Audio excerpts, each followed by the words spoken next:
Bienvenidos a Máxima Potencia, Aquí estamos. nuestro espacio, ¿no? Exacto. Para hablar de ciencia y del entrenamiento.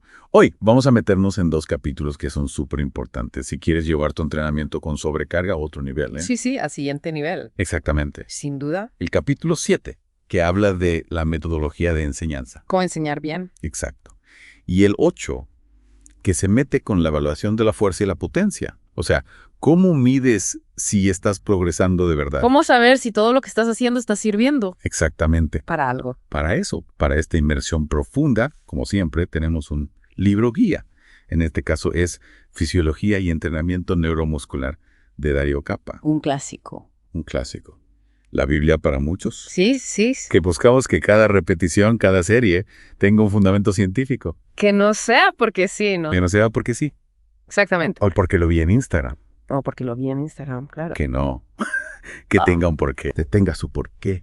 Bueno, nuestra misión hoy es agarrar esos conceptos que Cappa nos presenta en estos dos capítulos, desmenuzarlos bien, Desglosarlos. desglosarlos. Sí, que te queden claritos. Clarísimos para vos. Para vos que estás ahí del otro lado. Exacto. Ilustrarlos con ejemplos Prácticos. prácticos que puedas aplicar Ya mismo. ya mismo. Hoy mismo. Hoy mismo, sí.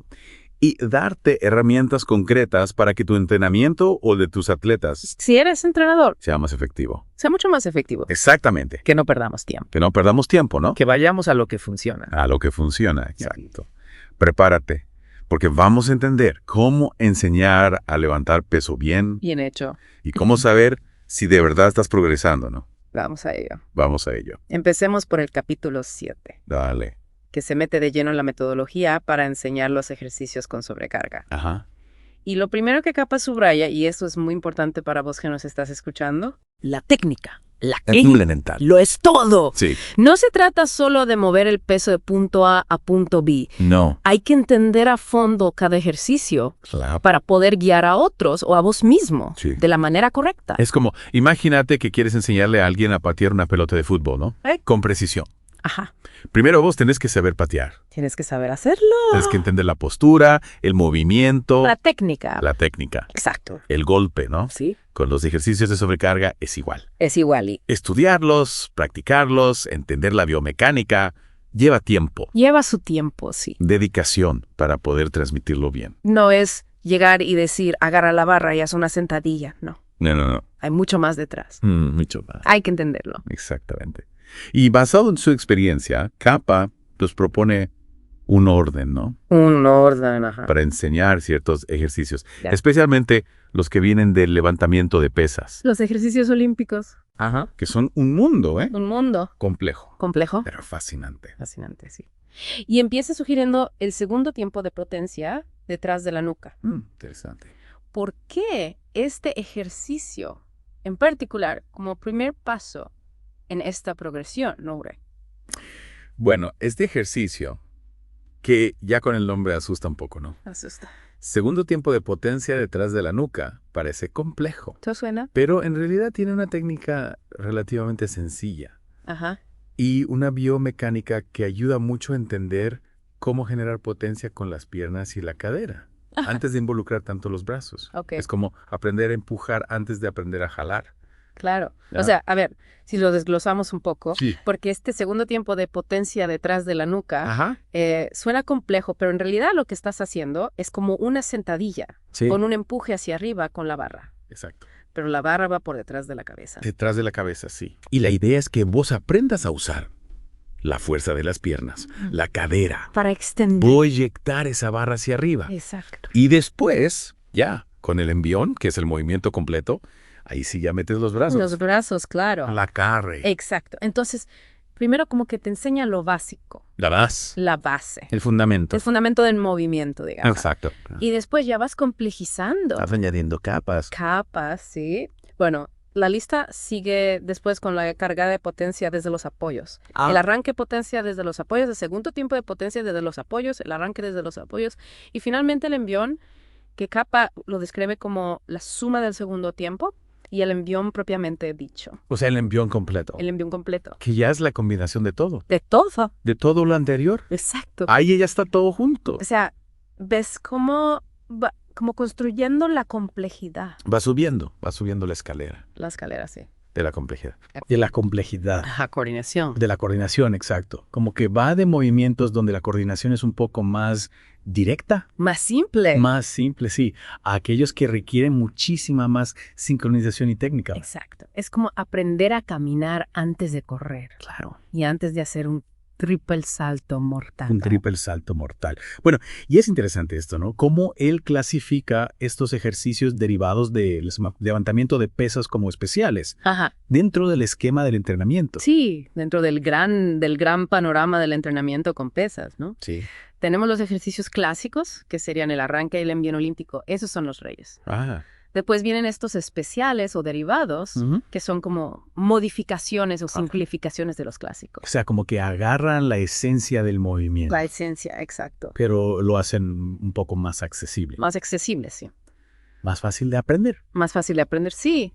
Quizás con menos riesgo de lesión también. cero. Porque los ejercicios olímpicos, si no se hacen bien, pueden ser peligrosos. Peligrosos. Entonces, estos especiales o derivados permiten trabajar esa potencia, esas cualidades, pero con un poquito menos de riesgo. Exacto. Y después ya tenemos los auxiliares, que son ejercicios de fortalecimiento más general, ¿no? Ajá. Que ya se alejan un poco más de los movimientos olímpicos. O sea, como más del gimnasio tradicional, digamos. Más del gimnasio tradicional, sí. Sus sentadillas, tus press de banca, tus remos. Claro, claro, claro. Y por último, los de preparación general, que ya se enfocan en la condición física básica. O sea, como correr, saltar. Movilidad, trabajo cardiovascular, Ajá. cosas así. Ok. Entonces, dentro de ese esquema, los derivados ocupan un lugar interesante, Sí.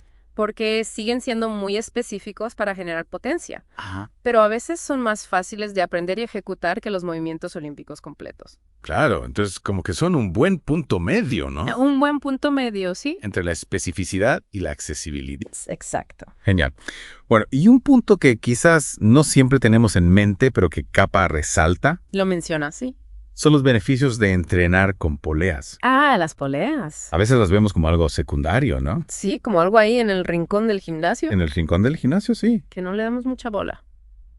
Pero tienen sus ventajas, ¿eh? Tienen sus ventajas. Leve para el entrenamiento. Kappa lo destaca. ¿Cuáles son esas ventajas que vos ves más importantes? Bueno, una de las cosas que él menciona es que las poleas te permiten moverte en las 3 dimensiones del espacio. Ajá. Algo que a veces con las varas o las mancuernas es más limitado, Claro. ¿no? Con las varas o mancuernas generalmente te mueves en un solo plano, Arriba y abajo. arriba y abajo, Adelante y atrás. adelante y atrás. Pero con las poleas. Con las poleas puedes ir para los costados, Puedes hacer diagonales. puedes hacer diagonales. Giros, sí. O sea, mucho más libertad de movimiento, mucho más libertad.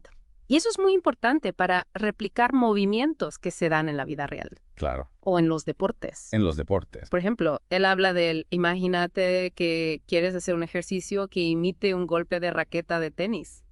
Ujú. Con las poleas puedes recrear ese movimiento más fielmente. Claro. Porque tenés esa libertad. Tenés esa libertad. Para ir en diagonal. Para ir en diagonal, para rotar, para hacer todo el gesto. Exacto. Otra ventaja que él menciona es que las poleas permiten enfatizar la fase excéntrica del movimiento, sin el impacto de la caída. ¿Qué hay en los saltos? En los saltos, claro. Esto es Claro. súper importante para cuidar las articulaciones. Ya sé. No, si estás volviendo de una lesión o si simplemente querés prevenir problemas, Ajá. las poleas te permiten trabajar esa fase excéntrica que es fundamental para la fuerza, Claro. pero sin el estrés que genera la caída en las articulaciones. Sin ese impacto. Exacto. Ok. Y por último, esa versatilidad para simular movimientos deportivos específicos, ¿no? Exacto. Él da el ejemplo del, no sé si lo conoces, el esquí de fondo. Esquí Es un deporte de invierno, Ok. donde te deslizas con esquíes Ajá. y te impulsas con los bastones. Con los bastones. ¿Cómo te imaginas eso aplicado con poleas? A ver.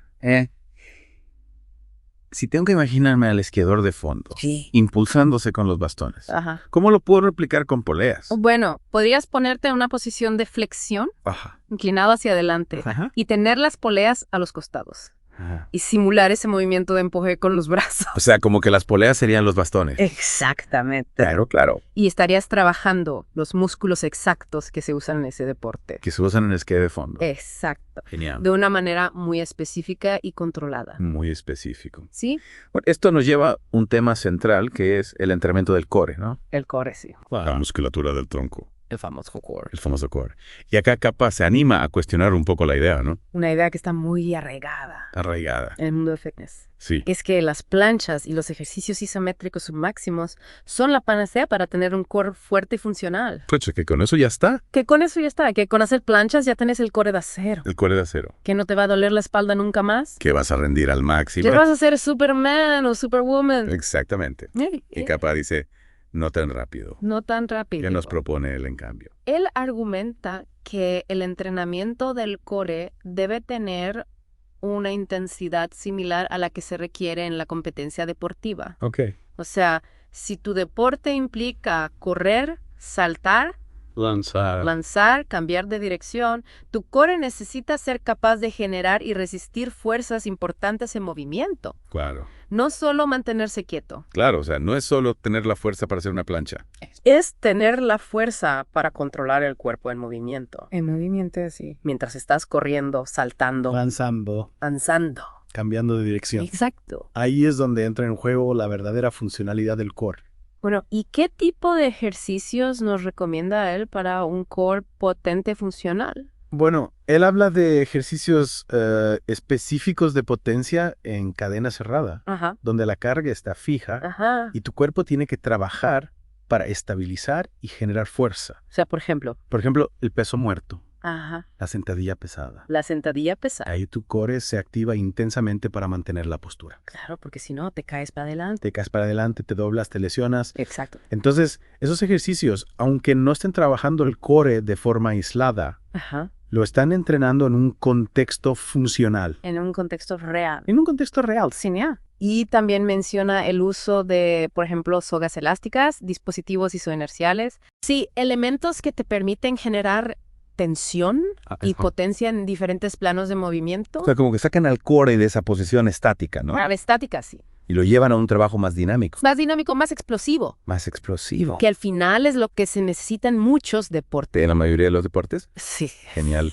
¿Y qué pasa con los ejercicios más explosivos como lanzamientos o golpes? Buena pregunta. ¿Dónde encajan ahí? Kappa los presenta como alternativas de cadena abierta, balísticas explosivas, O sea que sí tienen su lugar. tienen su lugar. Sí, pero quizás no son la base. No son la base, exacto. Si bien no tienen la misma especificidad que los ejercicios con carga fija, Claro. son valiosos para trabajar la potencia del tronco desde ángulos y patrones de movimiento diferentes Ok. y pueden ser un buen complemento para transferir esa fuerza a gestos deportivos. Claro, o sea, como que amplían un poco el repertorio Amplían el repertorio de movimientos. Te dan más herramientas. más herramientas. Genial. Cambiando un poco de tema, hablemos de la musculatura de la pantorrilla. Las pantorrillas. Muchas veces se piensa solo en levantar los talones, ¿no? Sí, el clásico ejercicio de pantorrilla. El clásico. Pero Kappa nos dice, no nos quedemos solo con eso. No te quedes ahí. ¿Qué más deberíamos tener en cuenta para entrenar bien las pantorrillas? Él enfatiza que no hay que limitarse a la estimulación exclusiva a baja velocidad. No. O sea, si bien los ejercicios como la dorsiflexión con carga a baja velocidad pueden ser útiles, Ajá. especialmente para fortalecer los músculos de la parte frontal de la pierna, para un rendimiento óptimo, especialmente en deportes como el atletismo, Ajá. necesitamos estimular las pantorrillas a velocidades más altas. Ok. Ahí es donde entra en juego el entrenamiento pliométrico. Claro, los saltos, ¿no? Los saltos, los rebotes, Los rebotes, exacto. que implican movimientos rápidos y explosivos. Claro. Y eso tiene sentido, especialmente si pensamos en la velocidad y la potencia que se requiere, por ejemplo, al correr, Al correr, al saltar. al saltar. En muchos deportes. ¿Y cómo se relaciona entonces el entrenamiento de la saltabilidad con las pantorrillas? Bueno, ahí es donde entra en juego el concepto de stiffness de reposo. Ok, stiffness de reposo. Que es ese aumento del tono muscular que se observa en atletas que realizan mucho entrenamiento pliométrico. O sea, sus pantorrillas están como precargadas, Recargadas, ¿sí? Claro. Listas para generar impulsos rápidos y potentes. listas para la acción. Listas para la acción, exacto. Bueno, y esto nos lleva directamente a la biomecánica de la carrera y los ángulos de trabajo. Sí, cómo se mueve todo esto en la realidad. Exacto. cómo podemos usar esa información para hacer nuestros ejercicios de pantorrilla. Ajá. Y en general, nuestro entrenamiento más específico para correr. Bueno, Capa destaca que el ángulo del tobillo al contactar el piso durante la carrera es relativamente estable. O sea, no varía mucho. No varía mucho. Sin importar la velocidad. Bueno, con matices. Porque sí disminuye después del aterrizaje. Ah, Ok, o sea, cuando tu pie toca el suelo y empiezas a amortiguar, ahí el ángulo del tobillo sí cambia. Claro. Y esa disminución es menor cuanto más rápido corres. O sea que si voy a máxima velocidad, el ángulo del tobillo casi no cambia. Exactamente. Y si voy más lento, ahí sí disminuye. Disminuye más, sí. Interesante. Y además, a mayor velocidad, el centro de gravedad desciende menos. O sea, tu cuerpo se mantiene más erguido. Seguido, claro. Y hay una mayor rigidez en las piernas. Ok, rigidez. O si fueran resortes más tensos. Claro, o sea, todo como más compacto. Más compacto, más eficiente. Más eficiente. Para transmitir la fuerza. Interesante. Y esto es clave para la velocidad. Bueno, y lo más fascinante, ¿no? Es que el ángulo del tobillo al despegar parece ser bastante constante. Sí, esto es muy curioso. Alrededor de 147 grados, Sin importar la velocidad. sin importar la velocidad. O sea, corras a la velocidad que corras, ese ángulo de despegue se mantiene bastante similar. O sea que ahí hay como un punto clave, ¿no? Un punto clave, sí, Del movimiento. del movimiento, que nos da información muy valiosa para el entrenamiento. ¿Y cómo podemos usar este dato entonces para nuestro entrenamiento? Bueno, esto tiene implicaciones directas para la selección de ejercicios. Ajá, Capa sugiere que para lograr una mayor especificidad, ajá. deberíamos incluir ejercicios de rebote con el mayor ángulo de tobillo posible al impulsarnos. O sea, es similar a ese ángulo de despegue en el sprint. Exacto. Claro. O sea que no es solo entrenar la pantorrilla, sino entrenarla en el ángulo correcto. En el ángulo que se usa en la carrera, En la carrera, claro. para que haya una transferencia directa a la mejora de rendimiento. Genial. Y también nos recuerda la importancia de no descuidar el trabajo de los tibiales, Los tibiales. que son esos músculos que están al lado de las pantorrillas. En la parte frontal de la pierna. Exacto. Y que muchas veces se olvidan. Se olvidan, sí. Pero son cruciales para controlar y estabilizar el tobillo durante la carrera. o sea que si solo entrenamos la pantorrilla, Podemos crear un desequilibrio Un desequilibrio. que a la larga puede llevar a lesiones. claro, o sea que hay que trabajar todo conjunto Todo conjuntos. Para tener un tobillo fuerte y estable. Y un rendimiento óptimo. Exacto. Bueno, después de entender cómo enseñar estos ejercicios, Ah, el siguiente paso lógico es saber cómo evaluar si nuestro entrenamiento está funcionando. medir. Medir, sí. Ver si estamos yendo por buen camino. Por buen camino, exacto. Así que vamos a dar el salto al capítulo 8, Vamos allá. que está dedicado a la evaluación de la fuerza y la potencia. ¿Cómo sabemos si somos fuertes de verdad? Exacto.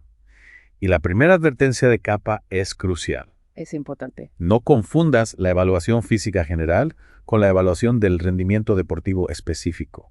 No mezcles las cosas. No mezcles las cosas, ¿sí? Que alguien levante mucho peso en un ejercicio general no siempre significa que va a rendir mejor en su deporte. Claro. Ahí está la clave de la especificidad. La especificidad. O sea que no es solo ser fuerte, sino ser fuerte para lo que necesitas. Para lo que necesitas, exacto. Para tu deporte, para tu actividad. Y él da ejemplos muy claros para que no quede ninguna duda.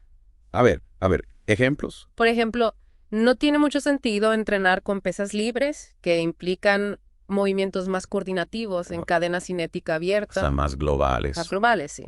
Y luego evaluar la fuerza con máquinas isocinéticas, donde el movimiento está aislado y controlado. O sea, como que estás midiendo cosas diferentes. Cosas diferentes, sí. Que no necesariamente se correlacionan. No necesariamente. Bueno. Y otro ejemplo, tampoco tiene lógica enfocarse en entrenar movimientos horizontales, como los sprints, Ajá. y luego evaluar el rendimiento con saltos verticales. Claro. O sea, las direcciones de la fuerza son completamente distintas. Distintas. Entonces, la prueba no va a reflejar realmente tu capacidad en lo que estás entrenando. O sea que si entrenas para correr, Tienes que evaluar la velocidad de carrera, la velocidad de carrera. no la altura del salto vertical. Exactamente. Son cosas diferentes. Diferentes. Bueno, una de las pruebas más directas para medir la fuerza máxima es el test de repetición máxima, El famoso ARM. el famoso RM. Que todo el mundo quiere saber cuál es su ARM. Claro, claro. Pero Capa también nos recuerda que hay que tener cuidado al aplicarlo, Cuidado. Sí. especialmente si la técnica del ejercicio no es impecable. Si la técnica no es buena, el riesgo de lesión aumenta. Aumenta, claro. Y no queremos eso. No queremos eso. Y también enfatiza, ¿no?, que la cantidad de repeticiones que puedes hacer a un cierto porcentaje de tu RM va a depender de tu nivel de entrenamiento y del tipo de entrenamiento que estés realizando. Claro, no es lo mismo alguien que entrena fuerza máxima todo el año Ajá. que alguien que hace un entrenamiento más general. Más general, claro. La capacidad de hacer repeticiones con un porcentaje alto del RM va a variar. Va a variar, claro. Y además, tu propia fuerza máxima puede variar de un día para otro. Claro. Depende de cómo hayas dormido, de cómo hayas comido, del estrés. De estrés, claro. Hay muchos factores que influyen. O sea que no es una medida absoluta. No es una medida absoluta, Es nada. una medida que te da una idea, ¿no? Una idea, sí. De tu nivel de fuerza en ese momento. Ese momento en ese día. Exacto. Bueno, entonces si no, siempre seguro, práctico hacer un test de RM directo, ¿qué alternativas tenemos? Ahí es donde entra en juego la predicción con cargas submáximas. Ajá. O sea, en lugar de ir al máximo, Ajá. hacer una repetición con el peso máximo que puedas levantar, Ajá. haces varias repeticiones con un peso menor Ok. y a partir de ahí usas una fórmula o una tabla para estimar cuál sería tu RM. Ah, interesante. O sea, como que extrapolas la información Y extrapolas. a partir de un peso menor. Y Kappa menciona algunas fórmulas y tablas que se usan comúnmente. Por ejemplo. Por ejemplo, la tabla 8.4 de Hoger Ajá. o la fórmula de Epley. Son dos métodos clásicos para predecir la RM. Ok. Y son precisos estos métodos. Bueno, tienen un margen de error, obviamente. Recuerda. Y Kappa nos advierte que cuanto más repeticiones hagas en el test submáximo, Ajá. más de 10 repeticiones, Ajá. menos precisa va a ser la predicción. ¿Por qué? Porque la fatiga empieza a influir. Close. Si haces muchas repeticiones, ya no estás midiendo solo tu fuerza máxima, No. sino también tu resistencia. Tu resistencia a la fatiga. Exactamente. Y eso puede distorsionar los resultados. Ok. Entonces, lo ideal es hacer entre 3 y 8 repeticiones. Ok, un rango intermedio. Un rango intermedio, sí. Donde todavía no hay tanta fatiga. No hay tanta fatiga, exacto. Y te permite obtener una estimación más precisa De tu RM. de tu RM, sí. Ok, y menciona también un concepto interesante que es la zona boba en el entrenamiento. Ah, la zona boba. ¿Qué es eso? La zona boba se refiere a usar cargas submáximas, pero sin llegar al fallo muscular. O sea, te quedas a una o dos repeticiones del fallo. Exacto. Y esto puede ser beneficioso en ciertas etapas del entrenamiento. Por ejemplo. Por ejemplo, cuando estás aprendiendo un ejercicio nuevo y todavía no dominas la técnica al 100%. Claro, ahí el foco está en ensar el movimiento bien, En la técnica, sí. no en levantar el máximo peso. Exacto. Y si vas al fallo en esa etapa, puedes estar reforzando errores técnicos. Claro, porque cuando llegas al fallo, la técnica se empieza a deteriorar. Se deteriora, sí. Entonces, es mejor quedarse un poco antes Un poco antes, sí. para asegurar una